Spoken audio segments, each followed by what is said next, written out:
Good morning, good afternoon, and good evening. And you're going to have to forgive me. I have lost my voice. So I'm going to just get through this as best I can. I'm going to be taking as much as I can to keep the voice at a uh, reasonable. Today is August 22nd, 2021. And I want to thank everyone for joining me today. This is something that I've been wanting to speak about for the last few days, but it really hit home today. And the realization when it happened was when I decided to be on tonight. And I don't mean for this to be a political commentary, and I do not invite political commentary, but we know what has been happening the last few days. The images coming out of Afghanistan and Kabul, the international airport, they're harrowing, they're sad, and I have noticed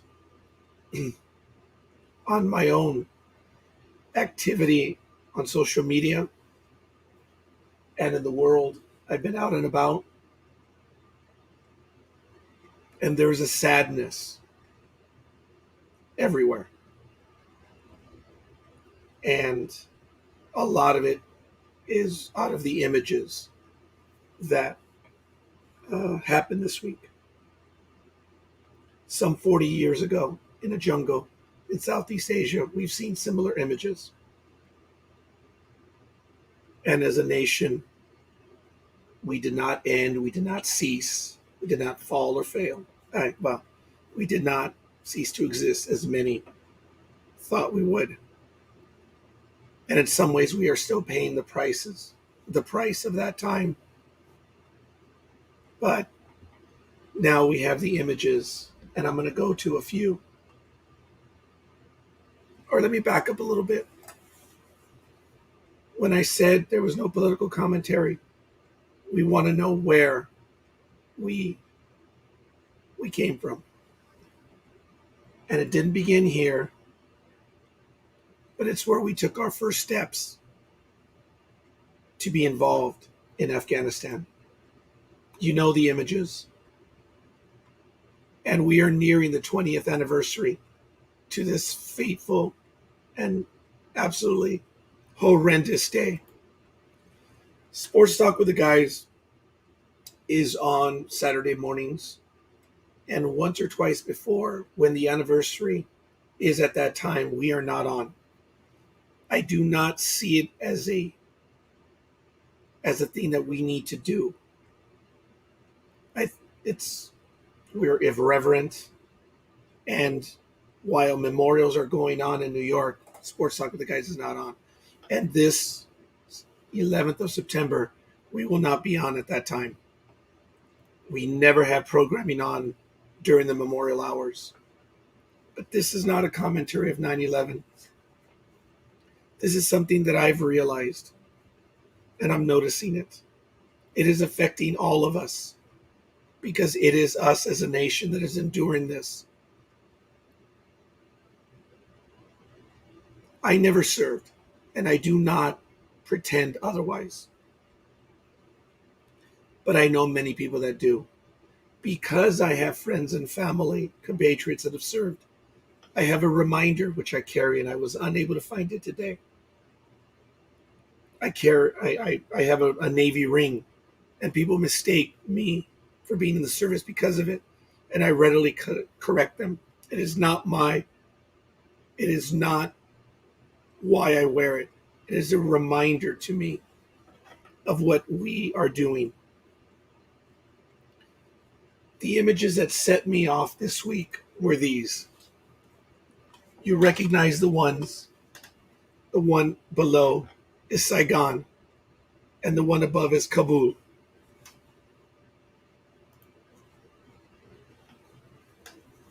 I am here tonight because I know, because I witnessed it, I've seen it. There are many people that readily volunteered and decided to serve our nation. and they did so freely. Many of them paid a high price. Many of them only live on in memory. But those that returned, they did so readily. And I imagine that they are questioning what they are seeing, viewing on television, on the internet. Many are speaking, and people don't want to speak to them about it. And I believe that it is up to us, those that have not served, actually everyone and anyone, to reach out to those that did. They are not seeking glory. They are not seeking justification. They are not seeking explanation.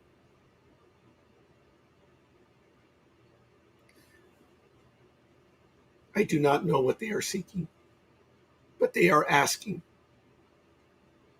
And it is up to us to listen, to carry a conversation with them, not to challenge them, not to question why they did what they did, but to converse with them. And it doesn't matter political party, ethnicity. It does not matter socioeconomic background. They came home because they were asked. And when you see the images, they are questioning.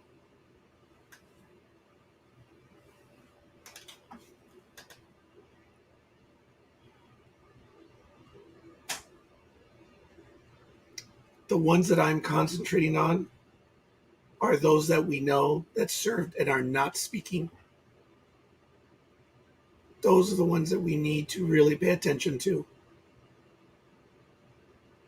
I cannot imagine what they're enduring.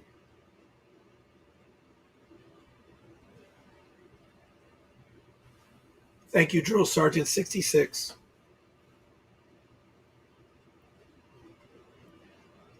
Everyone overseas right now, I, I cannot imagine. If I, as an American, am depressed and angered by the events that transpired, I can only imagine those that served.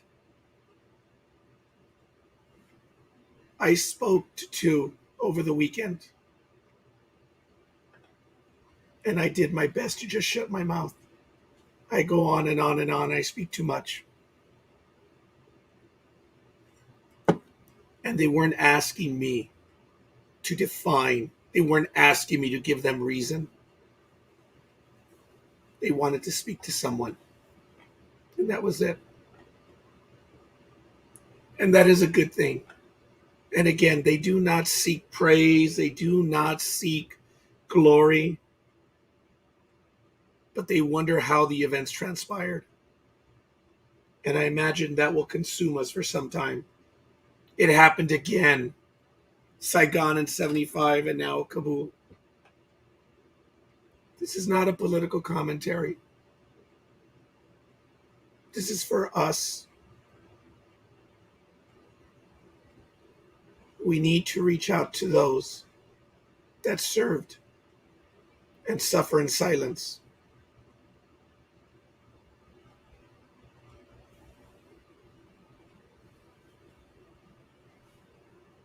Our service members, as I mentioned, went willingly, and they believed that they were doing the right thing. And now we look at what is happening. There are no answers for us.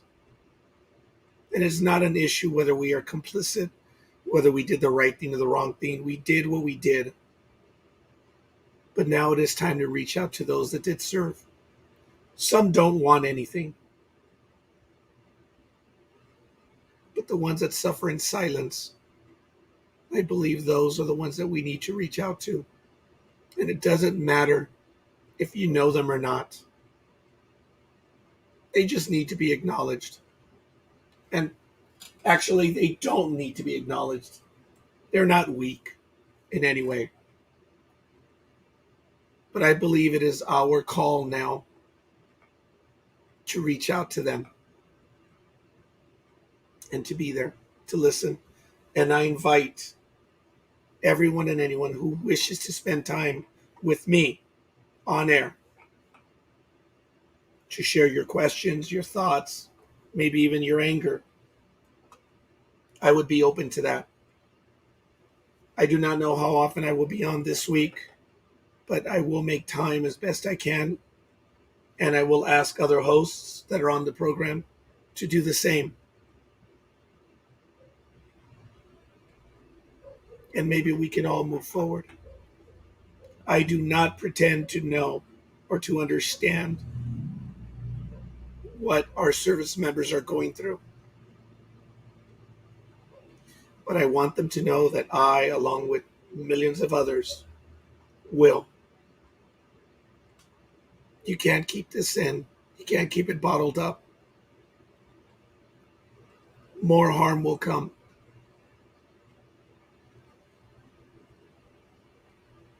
We need to let go of our beliefs for this time, whether it was right or wrong that we were over there. That's my east. That's my north. That's my west.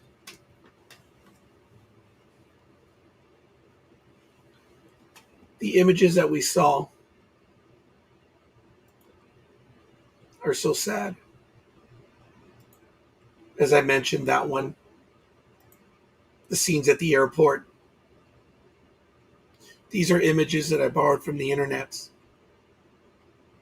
People trying to get away.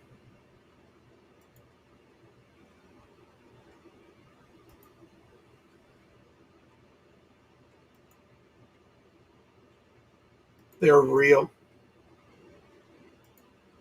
And we will not know what will happen to them. We only hope for the best. And I'm sorry that I bring these images back. But they are real people too.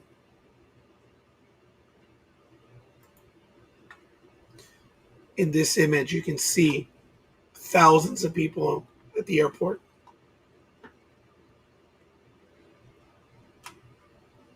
It is something that we can do. We can do this together. We can help heal or not heal to help people move forward, both our service members and ourselves. But we need to listen, and then we can begin a conversation. And we will all be better for it, because after Saigon, no one spoke. There was only yelling and accusations. And I don't believe that will happen now. But our silence will be just the same. We cannot. We must learn from this. And we must do better. The world will be looking at, they are. And I know we're not involved in politics and studies of overseas, but our people that went there were involved. And they are home and they're coming home. And the horrors that they witnessed are things that only us will see in still pictures such as these. And they may not have been there while this was going on. They might have been there a year ago, 2 years ago. Doesn't matter.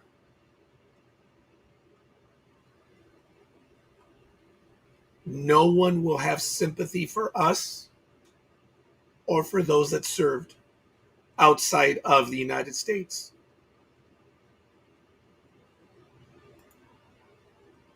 We can never take these images away, but we can learn from them. And we can learn from them by taking care of our own. And I challenge you,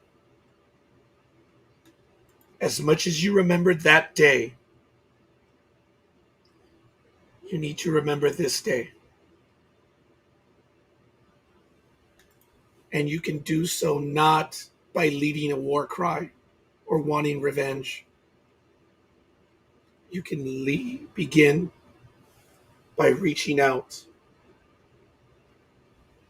or reaching out or even reaching out. It's a simple gesture as that.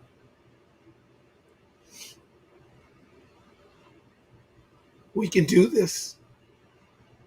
We can help heal ourselves, and we can become stronger because of it. I prefer the hug. Don't get them all that often, but a handshake works.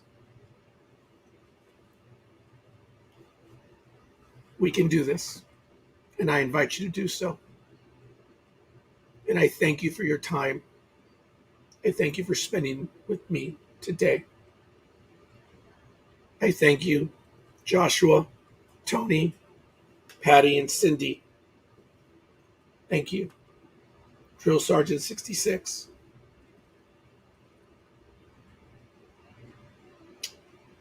It's going to take some time, but we can do this, and we will. The US of A is not some quasi nebulous thing out there. It is us.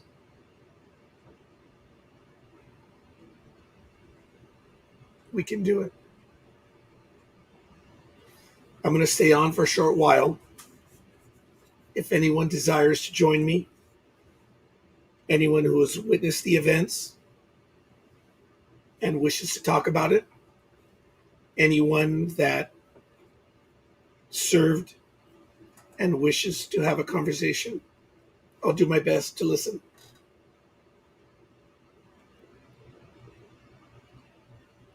I judge no one. I can't. I can't. I admire those that volunteer.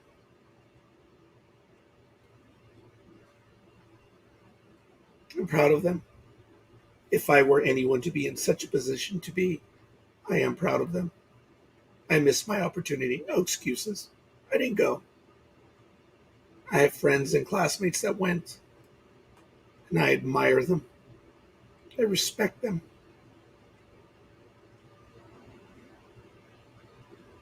And I know the troubles that they had. And I can only imagine what they will be coming home with now. So, if you wish to speak, we will be on. If you wish to talk at me, I will be here. If you wish to speak to me not on air, reach me on Facebook. You may reach me on any of my pages. I want to do this, and I invite everyone else to join me. This is now our calling, and it is to take care of our own. We can do this, and we will. I know it's disrespectful for me to do so, not being in a real uniform. But I do salute all those that have come before me, that have served, that have protected my nation, me,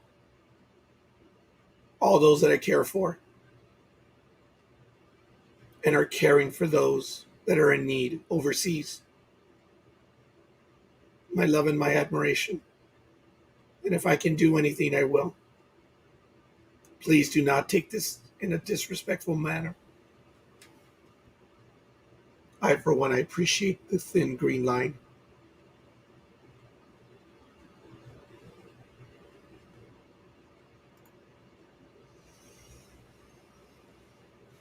I thank you, Patty. I agree. They don't need our assistance. But there are those that will suffer in silence, and we need to at least try.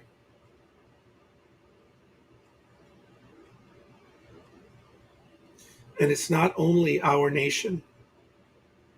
There are others that were involved.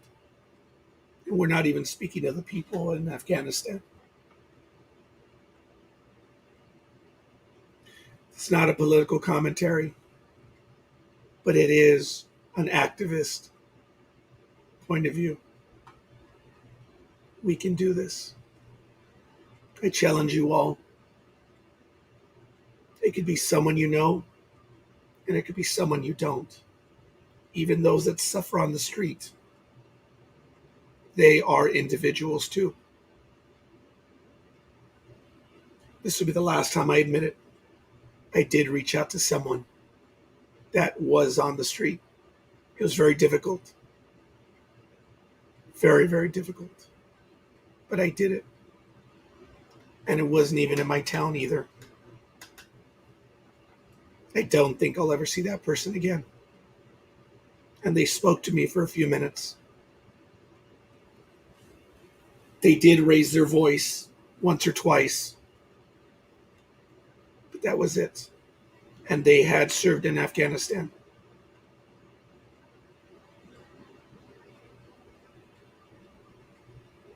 There are people out there. We can do this. For everyone else, thank you. God bless you and your families. God bless America. God bless those that have served. And our thoughts are with those that are suffering overseas, including our own. Good night.